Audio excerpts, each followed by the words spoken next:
You didn't get a bill, no notification, no line item on your bank statement. But you paid a tax anyway, not once, every day.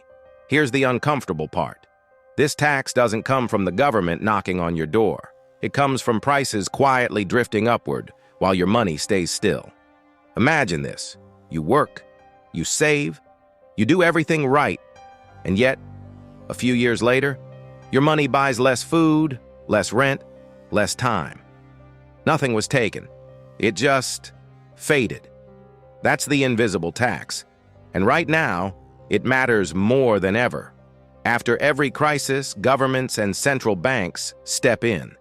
They print, they stimulate, they promise stability. On paper, it looks harmless. No one votes against supporting the economy. But here's how it actually works. When more money enters the system, nothing gets cheaper overnight. Prices adjust slowly, quietly, unevenly. First, assets rise, stocks, real estate, anything owned by people who already have money. Wages come later, sometimes years later, sometimes never fully. So while headlines say inflation is only 6 or 7%, the math hits harder. A 7% loss every year means your savings lose half their power in about a decade.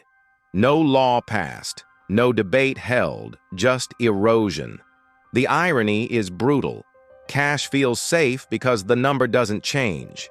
But stability is an illusion.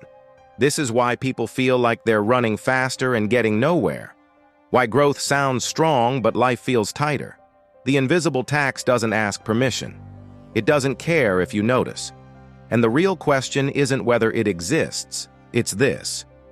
If this is how the system quietly pays for crises, who is it really protecting?